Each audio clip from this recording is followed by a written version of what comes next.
आज की इस वीडियो में क्लास 7th की साइंस का 6th चैप्टर भौतिक एवं रासायनिक परिवर्तन के प्रश्न उत्तर देखेंगे। सबसे पहला प्रश्न है, निम्नलिखित प्रक्रमों के अंतर्गत होने वाले परिवर्तनों को भौतिक अथवा रासायनिक परिवर्तन के रूप में वर्गीकृत कीजिए। पहला प्रकाश संश्लेषण, दूसरा जल में शक्कर को घोलना, अगला है कोयले को जलाना, चौथा मोम को पिघलाना, फिर है एल्यूमिनियम के टुकड़े को पीटकर उसका पतला पत्र फॉइल बनाना, और लास्ट में है भोजन का पाचन। तो ये हमें कुछ परिवर्तन दे रखे हैं, हमें बताना है कौन सा रासायनिक परिवर्तन है और कौन सा भौतिक परिवर्तन है। इसको हम विस्तार से देखेंगे। सबसे पहला था प्रकाश संश्लेषण। प्रकाश संश्लेषण एक रासायनिक परिवर्तन है, क्योंकि इसमें दो नए पदार्थ बनते हैं। जब प्रकाश संश्लेषण की क्रिया होती है तो पौधे क्या करते हैं, वायुमंडल से कार्बन डाइऑक्साइड और मिट्टी से जल लेकर सूर्य के प्रकाश की उपस्थिति में क्लोरोफिल की सहायता से ऑक्सीजन और कार्बोहाइड्रेट बनाते हैं।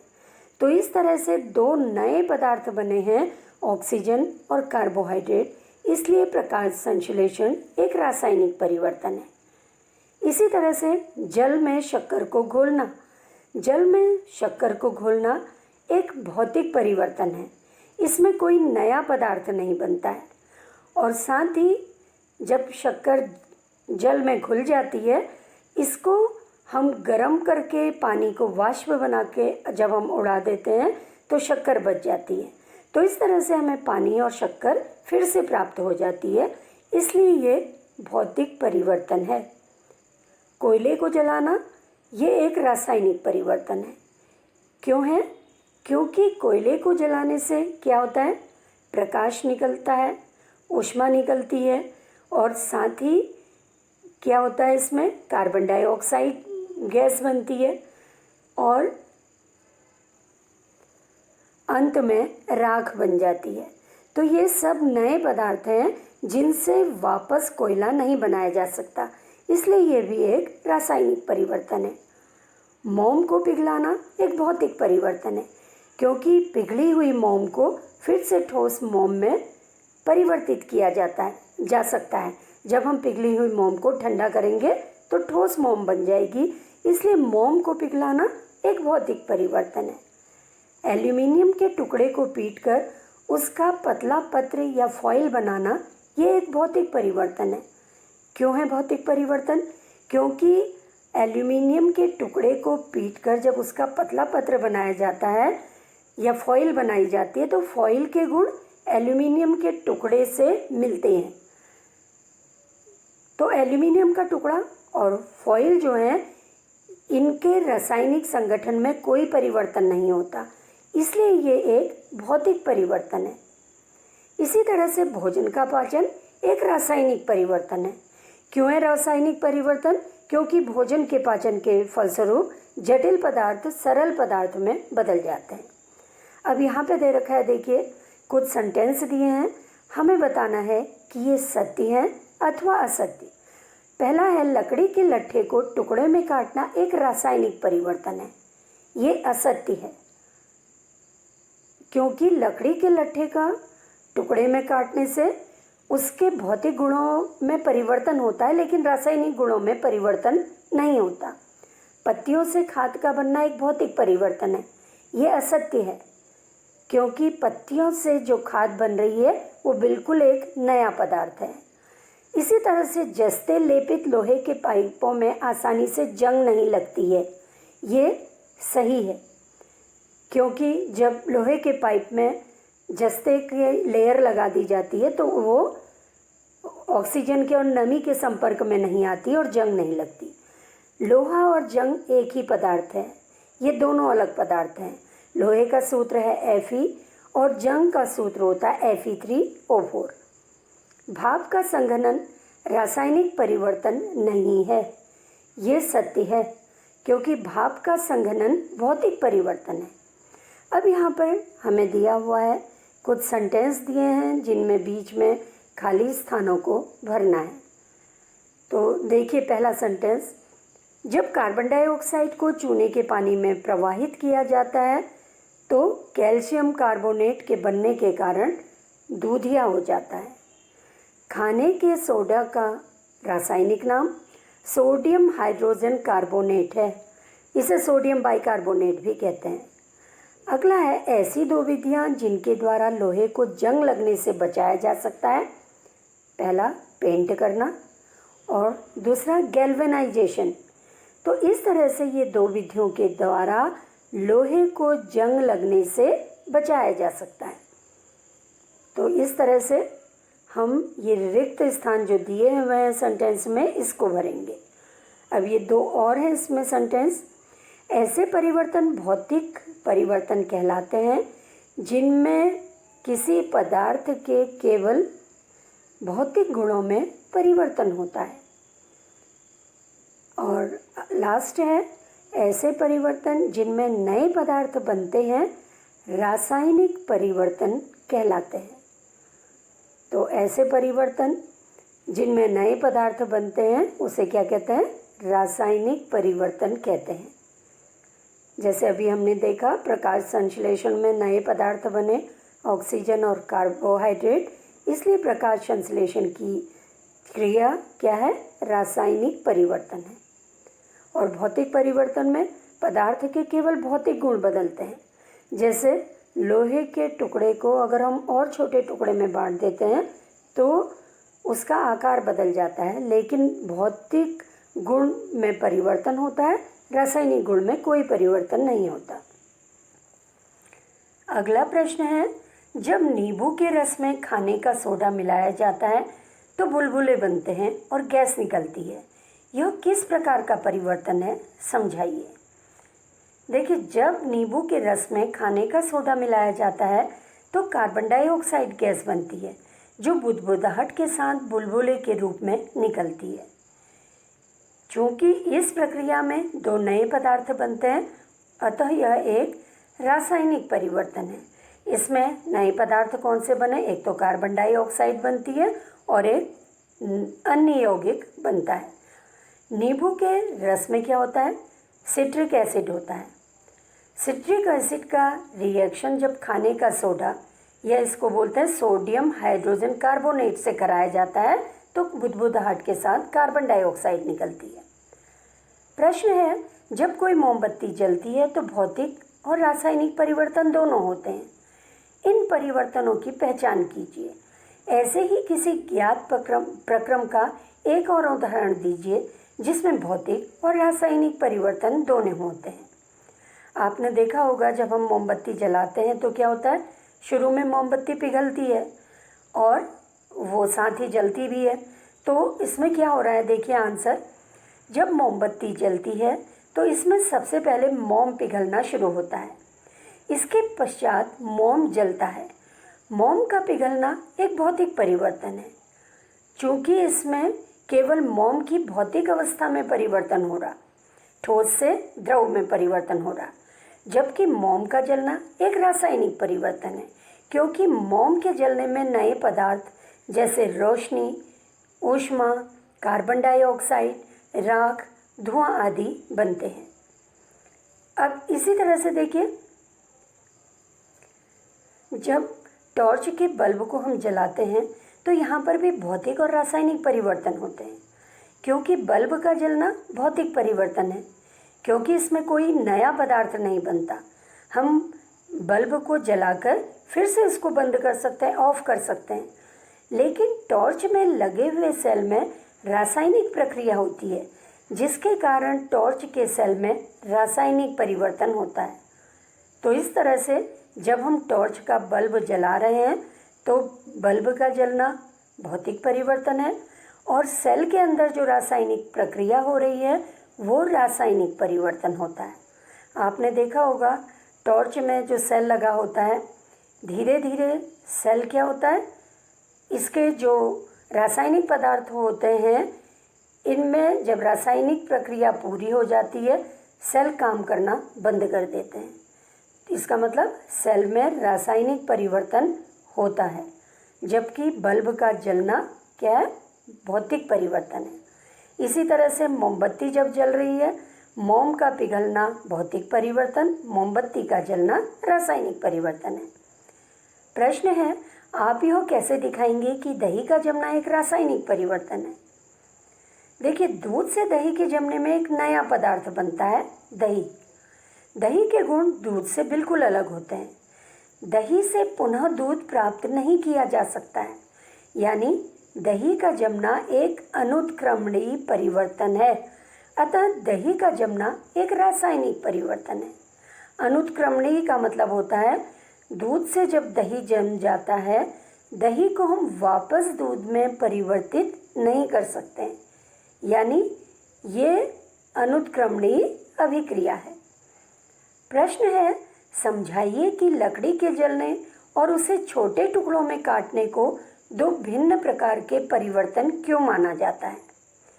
अब देखिए, लकड़ी के जलने से क्या होता है, नए पदार्थ बनते हैं, जैसे ऊष्मा निकलती है, प्रकाश निकलता है, कार्बन डाइऑक्साइड गैस, राख, धुआं आदि बनते हैं।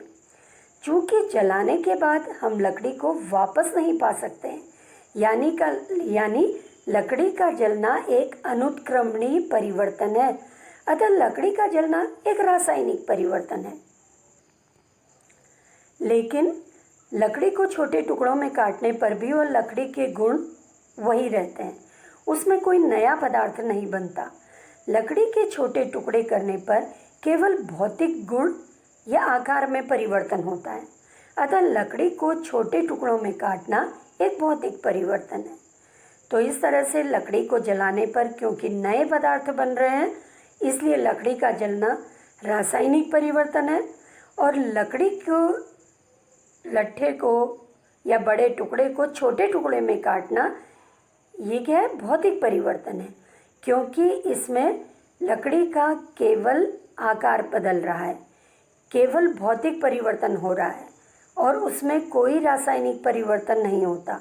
लकड़ी के गुण वैसे ही हैं जैसे एक बड़े टुकड़े में थे। प्रश्न है, कॉपर सल्फेट के क्रिस्टल कैसे बनाते हैं, इसका वर्णन कीजिए। इसको आंसर है, देखिए, प्रयोगशाला में कॉपर सल्फेट के क्रिस्टल बनाना। कैसे बनाते हैं? सबसे पहले एक बीकर में जल लेंगे। इस जल में डाइल्यूट या तनु सल्फ्यूरिक अम्ल की कुछ बूंदें मिलाकर जल को गर्म करना शुरू करेंगे। जल के उबलने पर उसमें कॉपर सल्फेट का पाउडर जल को लगातार चलाते हुए मिलाते जाएंगे। जब कॉपर सल्फेट जल में घुलना बंद हो जाता है तो कॉपर सल्फेट मिलाना बंद कर दिया जाता है। ये विलयन कैसा विलयन हो गया? कॉपर सल्फेट का संतृप्त विलयन हो गया। इसके बाद इस विलयन को फिल्टर पेपर की मदद से छान लिया जाता है, क्योंकि जो उसमें अशुद्धियां हैं वो अलग हो जाएंगी। अब विलयन को बिना हिलाए ठंडा होने के लिए रख दिया जाता है। कुछ समय पश्चात विलयन में कॉपर सल्फेट के क्रिस्टल बनने शुरू हो जाते हैं। विलयन ठंडा हो जाने पर कॉपर सल्फेट के क्रिस्टल को अलग कर लिया जाता है। तो इस तरह से कॉपर सल्फेट के क्रिस्टल प्रयोगशाला में बनाए जाते हैं। इसको हम नमक का क्रिस्टल भी बना सकते हैं घर में। जैसे यहाँ पे कॉपर सल्फेट दिया है, इसके बदले हम नमक ले सकते हैं। तो पानी में नमक मिलाएंगे और पानी को गर्म करते जाएंगे और उसमें नमक मिलाते जाएंगे। जब नमक का घुलना बंद हो जाएगा तो हम उसको निकाल लेंगे और उसे ठंडा होने के लिए रख देंगे। और जब उसको हम ठंडा होने के लिए रख देते हैं, नमक के क्रिस्टल बनने शुरू हो जाते हैं। प्रश्न है, समझाइए कि लोहे के गेट को पेंट करने से उसका जंग लगने से बचाव किस कारण से होता है? देखिए, इसका आंसर है, जल या हवा में उपस्थित नमी तथा ऑक्सीजन के लगातार संपर्क में रहने से लोहे में जंग लग जाती है। अगर लोहे से बनी वस्तुओं को हवा में उपस्थित नमी या जल तथा ऑक्सीजन के संपर्क में आने से रोक दिया जाए तो उसको जंग से बचाया जा सकता है। पेंट करने से लोहे के गेट पर पेंट की एक परत बन जाती है। पेंट की यह परत लोहे के गेट को वायु में उपस्थित ऑक्सीजन तथा नमी के संपर्क में आने से बचाती है। वायु में उपस्थित ऑक्सीजन और नमी के संपर्क में नहीं रहने के कारण लोहे के गेट में जंग नहीं लगता है। इसी तरह से आपने बहुत सी चीज़ देखी होंगी जिनमें पेंट कर दिया जाता है। जैसे आपने पंखे देखे होंगे, पंखों में क्या होता है, पेंट कर दिया जाता है जिससे उनमें जंग ना लगे और वो ख़राब ना हो। इसी तरह से सिलाई मशीन आपने देखी होगी, उसमें आपने देखा होगा पेंट किया जाता है ऊपर से। पेंट क्यों होता है? क्योंकि लोहा वायु के और नमी के संपर्क में नहीं आ पाएगा, और जब वायु और नमी के संपर्क में लोहा नहीं आएगा तो उससे क्या होगा, जंग नहीं लगेगी। प्रश्न है, समझाइए कि रेगिस्तानी क्षेत्रों की अपेक्षा समुद्र तटीय क्षेत्रों में लोहे की वस्तुओं में जंग अधिक क्यों लगती है। अब क्या कारण है इसका, देखिए। जल या हवा में उपस्थित नमी तथा ऑक्सीजन दोनों के लगातार संपर्क में रहने से लोहे में जंग लग जाती है। अधिक नमी वाले क्षेत्रों जैसे समुद्र तटीय क्षेत्रों की हवा में जल की अधिक मात्रा होती है, यानी वायु में नमी बहुत अधिक होती है। वहीं रेगिस्तानी इलाकों में मौसम शुष्क रहता है, जिससे वहाँ वायुमंडल में नमी की मात्रा बहुत ही कम होती है। रेगिस्तानी क्षेत्रों में जलवायु में नमी की मात्रा बहुत कम होने के कारण वहाँ लोहे की वस्तुएं नमी के संपर्क में कम आती हैं, या हम कह सकते हैं रेगिस्तानी इलाकों में लोहे की वस्तुएं नमी के संपर्क में समुद्र तटीय क्षेत्रों की अपेक्षा कम रहती हैं। इसलिए रेगिस्तानी क्षेत्रों की अपेक्षा समुद्र तटीय क्षेत्रों में लोहे की वस्तुओं में जंग अधिक लगती है। तो जंग लगने का मुख्य कारण क्या है? जब लोहे की वस्तुएं वायु की ऑक्सीजन साथ ही वायु में उपस्थित नमी या जल के संपर्क में आती है तब जंग लगती है। अब देखिए प्रश्न यहाँ पे दिया है, हमको सही आंसर बताना है। हम रसोई में जिस गैस का उपयोग करते हैं वह द्रवित पेट्रोलियम गैस एलपीजी कहलाती है। एलपीजी यानी लिक्विफाइड पेट्रोलियम गैस कहलाती है। सिलेंडर में एलपीजी द्रव के रूप में होती है। सिलेंडर से बाहर आते ही यह गैस में परिवर्तित हो जाती है। ये परिवर्तन ए है। फिर यही गैस जलती है, ये परिवर्तन बी है। निम्नलिखित कथन इन परिवर्तन से संबंधित है, सही कथन का चयन कीजिए। क है, प्रक्रम ए एक रासायनिक परिवर्तन है। देखिए ये गलत है, क्योंकि प्रक्रम ए क्या है, भौतिक परिवर्तन है। यहाँ गैस पदार्थ की अवस्था में परिवर्तन हो रहा है। ख है, प्रक्रम बी एक रासायनिक परिवर्तन है। ये सही है, क्योंकि जब गैस जलती है नया पदार्थ बनता है, क्या, कार्बन डाइऑक्साइड और पानी। तो इसमें ख सही है। ग है, प्रक्रम ए और बी दोनों ही रासायनिक परिवर्तन है। ये गलत है। घ, इनमें से कोई भी प्रक्रम रासायनिक परिवर्तन नहीं है। ये भी गलत है, क्योंकि जब हम गैस को जला रहे हैं तो क्या बन रहा है, कार्बन डाइऑक्साइड और पानी बन रहा है, तो ये रासायनिक परिवर्तन है। प्रश्न है, अवायवीय जीवाणु जैविक अपशिष्ट पदार्थों को अपघटित कर जैव गैस या बायोगैस बनाते हैं। ये परिवर्तन ए है। परिवर्तन ए कौन सा है? जब ये अवायवीय जीवाणु जैविक अपशिष्ट पदार्थों को अपघटित कर देते हैं, फिर जैव गैस ईंधन के रूप में जलाई जाती है। ये परिवर्तन भी है। निम्नलिखित कथन इन परिवर्तनों से संबंधित है, सही कथन चुनिए। देखिए क है, प्रक्रम ए एक रासायनिक परिवर्तन है। सही है, ये एक रासायनिक परिवर्तन है क्योंकि इसमें बायोगैस बन रही है। प्रक्रम बी एक रासायनिक परिवर्तन है। ये भी सही है, क्योंकि जब ये बायोगैस को जलाएंगे तो नया पदार्थ बनेगा।